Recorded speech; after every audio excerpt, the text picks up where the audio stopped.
Hello, everyone, and welcome to Locked On Flames. Today, we are going to be talking about the Flames' losing streak and previewing the game against the red-hot Boston Bruins. You're Locked On Flames, your daily podcast on the Calgary Flames. Part of the Locked On Podcast Network, your team every day.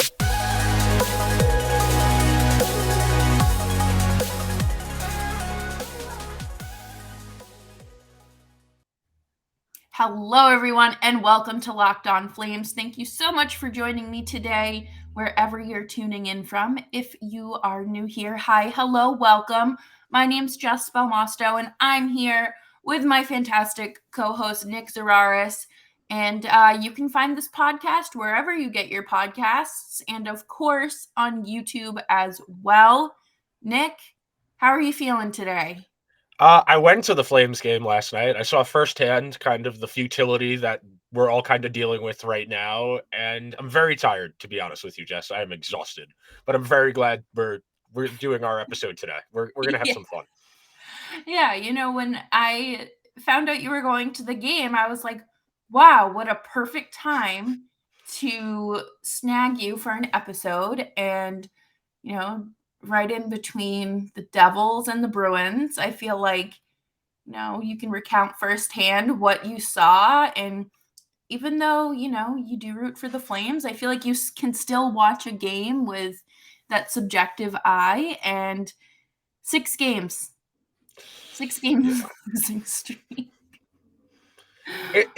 It's funny. Daryl is cute getting me through this because he's getting more and more impatient with every passing day, and the quotes are just hysterical at this point. I know it is killing that man that they can't put the puck in the net, and that's really the big issue. They're really having a hard time scoring right now, and it's going to stay that way until the dam breaks. That's usually how it goes when your team's in a dry spell, where until they get a game where they put 6 or 7 in past a bad goalie, it's going to feel impossible to score most nights. Yeah, and I'm looking at these scores right now, and there's only been really 2 recent games that have been like Daryl Sutter hockey scores. Both were 3-2 losses to the Oilers and the Devils. I feel like 1-goal hockey games are usually not great, but that's Daryl Sutter hockey, and usually you like to be on the other side of that. But Jonathan Huberdeau had a quote-unquote concerningly slow start to the season. And I wasn't that worried because he had started slow last year and I think even the year before. But turns out he's battling an upper body injury. Is it starting to make a little sense why he's not passing as often as he should, or scoring maybe? It's complicated. There's a lot of things to unpack. And the important thing you got to understand when we talk about performance is it's very, very context dependent. Nothing happens for exactly one reason. Like, yes, playing with an upper body injury, part of the struggle. Getting acclimated to a new team, playing a different system, getting new line mates, all of these compounding issues together make it a lot more frustrating and seem a lot more daunting. But when you unpack it level by level and you get a little bit better of understanding, knowing he's playing with an upper body injury, that's going to explain a little bit more and why he hasn't looked as comfortable. Hockey's very much a feel game. When you get dropped into a new environment, it takes you a little while to get a feel for how you need to play with your new line mates. When you're an elite player like Huberdeau is, you have an established baseline kind of what you're used to your line mates giving you, so you can make them better. Now, playing with new line mates in a new city, in a new system, you're dealing with a lot of newness all at once, and it's really made things difficult to start. There's no denying at this point that it's definitely frustrating that he's not playing at 100%, and maybe, take a day. I know we're hockey culture is very much not in the whole wellness thing, but, take a day. If you're really that hurt where it's impacting your play, take a day. See if it feels better after a day. I know that's kind of a cliche, obvious thing to say, but listen to your body if you're hurting. Trying to play through something and not being your full self, that's not helping your team either. Right. That's a conversation that I think a lot of people have during the playoffs too, is Yeah. when does this become not less about you, but you're playing hurt for how long, and then that is impacting the team. And Yes. it's November. It's still technically, I guess, the first, second week in November here. So we don't need to start panicking and, busting out the Tank for Bedard shirts or anything like that. It's, again, American Thanksgiving. Then, even then, I feel like the St. Louis Blues were in last place at, I think, around New Year's in Yeah. 2019. They went on to win the Stanley Cup. Like, this team will get hot and have everything firing when it needs to fire. And I don't think it's time to truly start worrying. Oh, no, definitely not. And the stat is, I think it's like 70%, 80% of the teams at American Thanksgiving that make the playoffs. 30% of them don't. I mean, last year, the Red Wings were in a playoff spot on Thanksgiving. Yeah. The Ducks were in a playoff spot on Thanksgiving. It I'm not worried yet, but you can see the cause for concern. And the thing that's frustrating is there's not really any obvious fixes other than just saying to play better, because that's really all it is. There's no cap space to add new guys in here. There's no obvious clear cut, oh, just put this player with that player. You just got to play better. You got to put the puck in the net. And hockey can feel very frustrating with that, where it feels like the puck is never going to go in. And that's kind of where the Flames are right now, where 3-4 goals is kind of the ceiling for this offense right now. And it's hard to win. Today's today's NHL is scoring based. It's true in football too. Offense wins now. So if you're not going to be consistently potting 4 or 5 goal nights, you're going to have a hard time winning a lot of games, even if you make them low event, like we know the Flames want to do. Right. And, I think this team is also still trying to, reacclimate themselves without their 2 top players. Let's not forget that they lost Gaudreau and Tkachuk, and those two were a dynamic duo when it came to scoring and front of the net presence, behind the net presence, like everything that, there was, I forget which game it was, but there was a moment where I was like, Gaudreau would have had that. Like, and I was like, but I can't live like that. None of us can live like that. But does anything from last night's performance stand out to you? Other than them blowing the 1-goal lead like 3 times? The Flames are kind of slow. Like the Devils are a very fast team. They play at the fastest tempo in the league in terms of chances created per 60, which is the tangible way you can track how fast the team plays, because they're constantly going up and down. And Calgary just looked a little slow, I'll be honest with you. The back ends, they're kind of a little dinged up back there too. I know Hannafin has missed time here and there. You still have no Chillington. You're a little shorthanded on the back end. And they're kind of, Daryl had the quote the other day about how nobody had really earns that 6th or 7th defenseman spot in training camp, and they're just kind of stuck with what they've got right now, and they look slow against a fast team. It's going to accumulate over time. Yeah, it is. And while we say it's only November, these 12 points that they have missed out on could really make a difference when it comes down to March and April. So we will have to see what lies ahead, and we're going to talk about this next matchup against the Bruins in Boston and why I think that this is going to potentially not be a turning point, but maybe this is kind of the wake-up call that they might need. But first, let me tell you about our next partner. Our next partner has a product that I use literally every day. I love AG1 because I have hot girl stomach issues, and AG1 just helps me alleviate those stomach issues, helps boost my immune system as well, especially as we march on through flu season. What is in this stuff, you might be asking? With one delicious scoop of AG1, you are absorbing 75 high-quality vitamins, minerals, whole food sourced superfoods, probiotics, and adaptogens to help you start your day right. It's just one scoop in your water, or, I mean, I prefer it with water. You could probably put it in like a Gatorade or something, but I think it tastes better with water. And like I said, I use it to help my stomach. It's never a fun time here when it comes to that. And we ended up getting a great PR package when we started integrating AG1 into the network. And I have given some of the vitamin vitamin D packs to some of my family members, just so, we don't want to miss any more time with them this season. And of course, just take care of yourselves and head on over to athleticgreens.com, and you can score a great deal here. To make it easy, Athletic Greens is going to give you a free 1-year supply of immune supporting vitamin D and 5 free travel packs with your first purchase. All you have to do is visit athleticgreens.com/NHL network. Again, that is athleticgreens.com/NHL network to take ownership of your health today. All right. Everyone in here, they always say, oh, she doesn't like the Flames. She's a Bruins fan. Do you know how many Bruins games I watched last season? How many, Jess? Not many. Not many.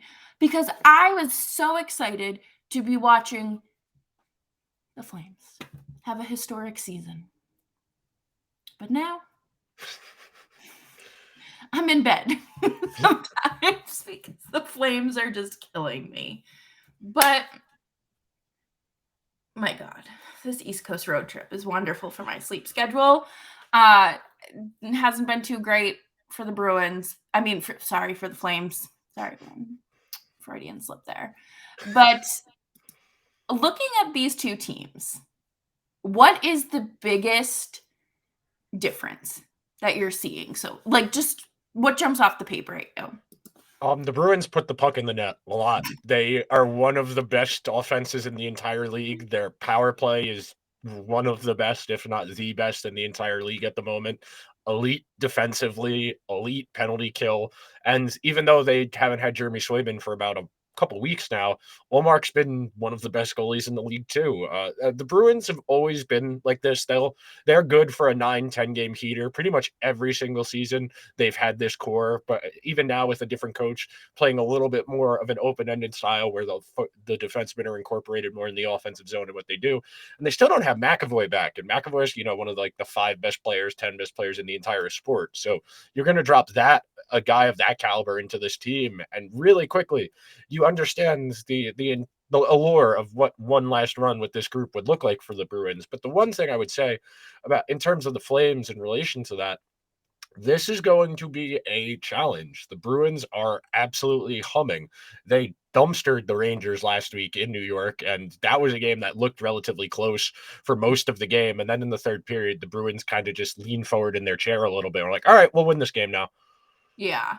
I saw that McAvoy was at practice today, practicing with his, obviously his defensive pair partner there, and he's playing tomorrow. He is making his season debut against the Calgary Flames, and that's a problem.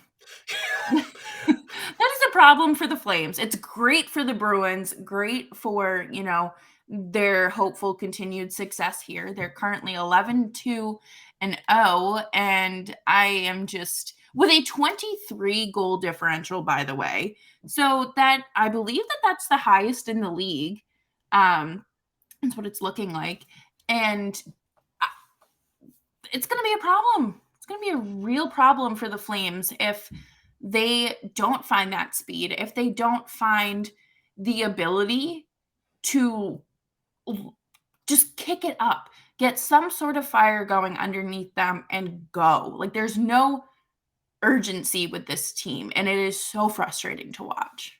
Oh, no, you can definitely make that argument based on how they've lost some of these games where they've had leads late, multi-goal leads late, and still found ways to lose, which is kind of uncharacteristic of the way the Flames have typically played, where in years past, when the Flames would get a lead, that's when they would bury you because they would forecheck you into oblivion. You wouldn't Yep. be able to get out of your own zone. You would make a mistake. You would turn the puck over, and they would put it in your net, and you would be going back to the bench frustrated. Right now, they're struggling to get the puck out of their own end to get to offense, and they're not doing anything when they are on offense. And against a team like the Bruins that is going to be playing an up-tempo style that's going to have their high-end players making really special plays against a Calgary defense that hasn't been great to start the year. I think other than the puck not going in, just the kind of clunkiness on that back end is something to be concerned about. I know they're still trying to figure out exactly who needs to play with who, and you still have to figure out Uyghur, what you're going to do with him, what exactly role you envision with Uyghur. But in terms of this game specifically, the Bruins do a really good job of going from defense to offense fast and then getting into the zone with speed and letting a Pasternak or a Marchand make a really high level play with speed. And the Flames defense is slow.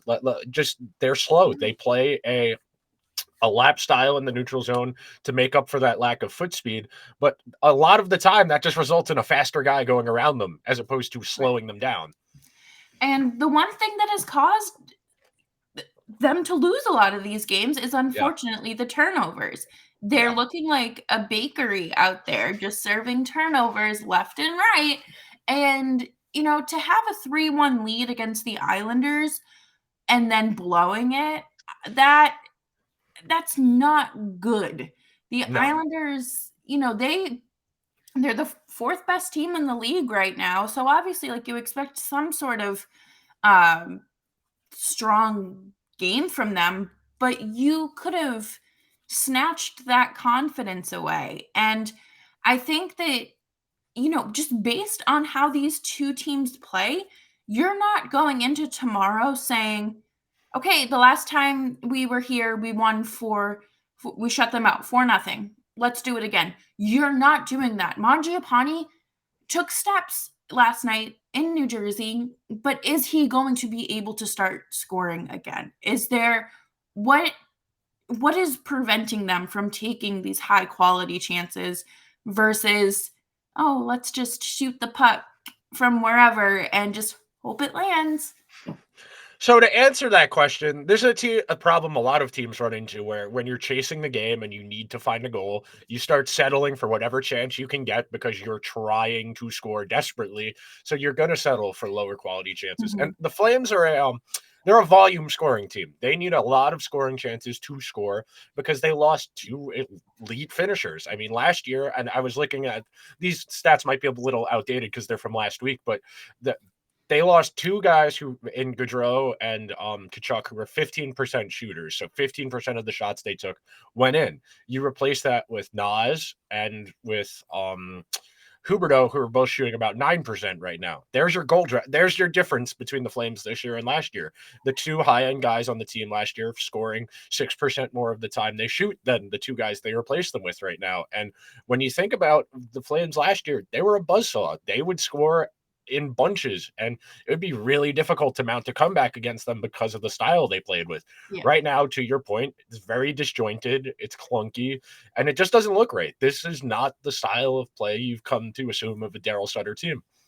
Absolutely. And, I'm looking at just some of the stats right now. And while Kadri has 7 goals, Pasternak has 8. Yes. And like it's one goal, but you have to look at like just the difference between, like the Pasternak, Hall, and Krejci line compared to what Kadri's working with. And it's almost frustrating. And of course, there's always going to be a better line out there, unless you're Connor McDavid's line. That's just not going. It doesn't get better than that. But in this situation, the Flames have to play up a level, and it shouldn't be as hard as they're making it to be. It's like they're Yeah. in their own heads, and I'm hoping that they do win tomorrow. Is it a shot in the dark? Sure. You're probably better off winning the lottery or something like, but they need something to they need to come away with a win either against the Bruins or whoever they play next. I was just looking at their schedule. The Jets. Is Connor Hellebuck the goalie that he once was? No. They need to run into a goalie who is just having an off day, bury 5 or 6. Oh my God, the monkey's off their back. They have confidence and they have what it takes to turn the page. They got to find the confidence. That's the biggest difference in a lot of these games. This is the best hockey league in the world. Everybody is really talented out there.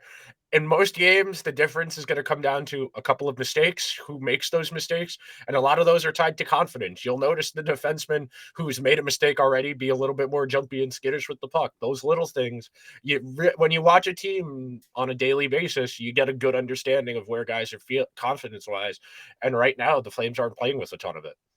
No, absolutely. And this is, I don't think that at least I would like to think this is a situation where it's just them. It's not a matter of coaching because they have a very overqualified coach behind the bench right now compared to, Jeff Ward, Bill Peters, and coaches of the past. But this needs to get sorted out. And they need to figure it out fast before, if this is what the team looks like at this time next month, we might have bigger issues. And Yeah. I don't think anyone really planned for this. And that's okay because the unexpected is kind of fun and it makes for great content, but miserable hockey viewing. Yes. Yeah. No, that's the thing. A month from now, if they're still kind of mired in this funk, then you start thinking about, okay, well, we just tied our future of our team up in these 4 guys and gave them all contracts. So we got to figure this out. There is no, you can't get rid of any of these expensive people. They make too much. No one has cap space to take on anyone good. And the Flames expect to be good. They don't give out those contracts and don't go for tangible players as opposed to future assets if they don't think they could win. They felt putting this team together that they would be a Stanley Cup contender. They came into the year with, I want to say, the 5th or 6th best odds in the whole league to win the cup. So that they're going to need an inciting moment of some kind, whether that's getting your doors blown off like 7-0 and having one of those epic throwing things in the locker room type nights, or if they get a big comeback win, if they find a way to win a game they shouldn't, that can be a galvanizing force. If they can get if they can get Markstrom going, at least then they have something to build off of. That's the biggest thing right now. They have to find something they can tangibly use going forward, where even if you don't win against Boston, you got to do good things to improve your process, to improve your mental state. Because if you keep losing all of these games, you keep losing leads late, that wears on you. I don't want to say it derails a season to have multiple losses like that, but you keep finding ways to lose games, it can derail your season. Absolutely. And I think that is kind of where this team might be steering the train, but we aren't going to get too ahead of ourselves.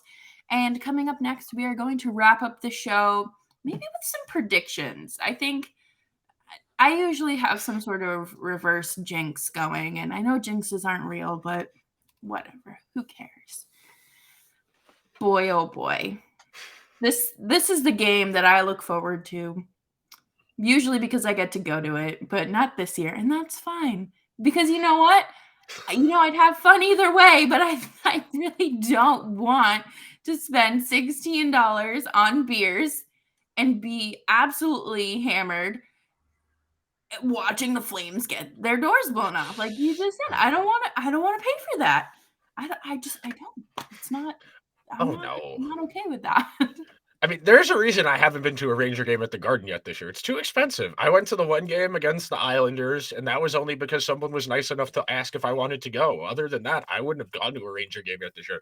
Granted, I've been to like 4 Devils games, but those are, $10 to get into. They practically give tickets way for that. They literally did. The Devils literally gave away tickets to the game tomorrow on Twitter because they do a promotion where the owner, not the owner, the president of the Prudential Center, the arena, gives away tickets to his box every couple of weeks, and they did it last night and they won the game, so they doubled it up and offered twice as many seats in the box for the game tomorrow. Well, that's nice. I guess that's It's a good gesture. It's a good gesture. It's a good way to get, people in the seats and whatnot. Yeah. But thankfully, the Flames haven't had to resort to that. I think pretty much every game this season so far has been a sellout or just about close to it. What on earth? Number one, the Bruins, they brought in bad juju. Go listen to Locked On Bruins because I don't have enough time to rehash that. We'd be here for 3 hours and I don't have that kind of time. But I was kind of hoping that they would kind of protest their season in a way and be like, we don't want to play. We don't want to win. And just kind of like have this moment where they would slip.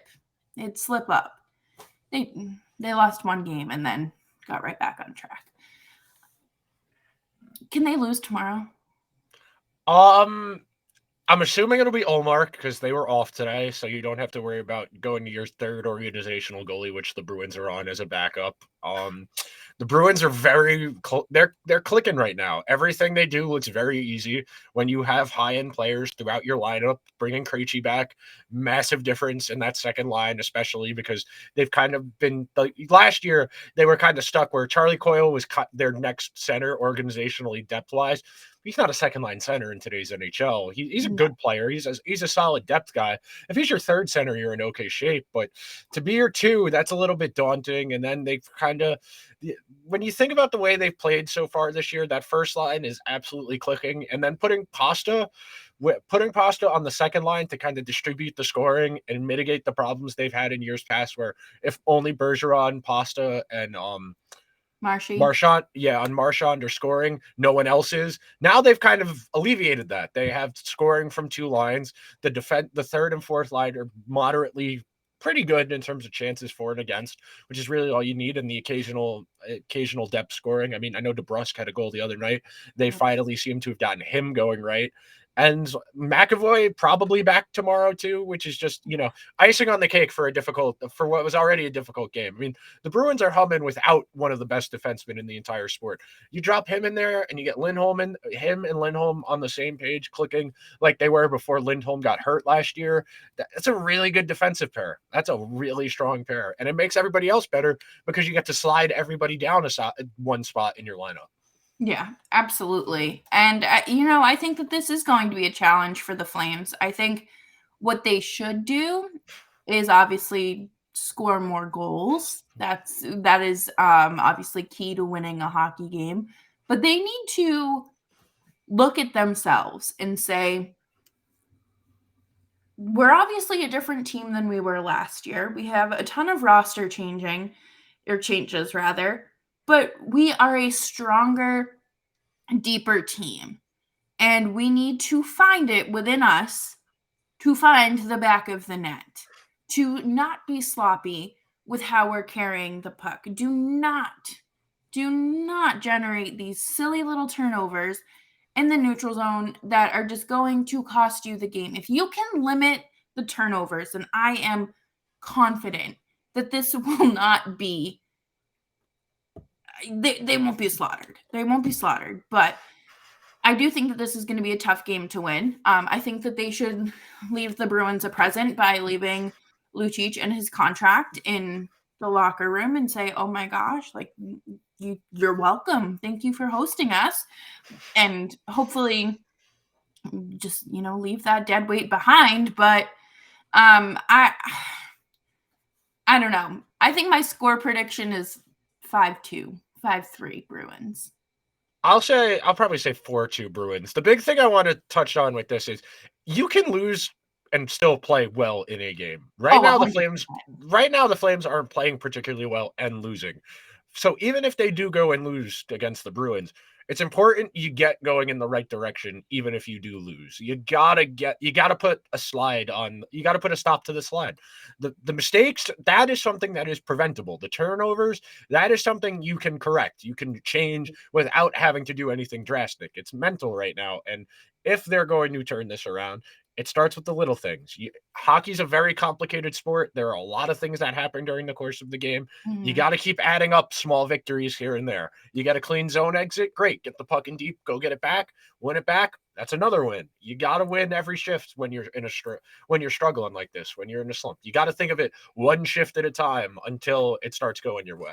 Yeah, 100%. And I think one of the big things that they did fix was the penalties. At least the silly ones, like from Yes. Trevor Lewis with his high sticking and just playing silly, sloppy hockey that would allow this team to be a man down. And you don't want that. You like, in what world, like, imagine you're at work, like your day job, right? And you're down a team member.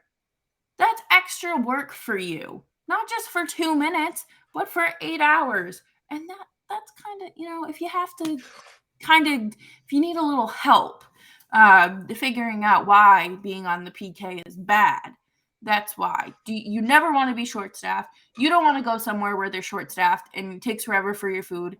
So don't be short-staffed on the ice. I'm going to say that Mangiapane is going to at least score tomorrow. I think that he's going to have a good game. I think that he is, I don't know what it is. Is it just because it's November and he's playing with new guys, whatever the case may be. But I want to see him get going. I want to see the Mangiapane that we saw last season around this time last year. Yeah, no. Last year, the game against the Devils, he scored 2 goals in the first period, and my friend drunkenly bought his jersey on the store. He goes, that guy's name is Mangiapane. Yeah, that means eat bread, right? Yeah, I know that. Yeah, and he wore it last night. Mangiapane was cooking. He was cooking last year, and they got to get him going. He's a volume player. He's not a great finisher, but you give him enough chances around the net, eventually he's gonna put one in. 100%. Who would you name as like your player to watch?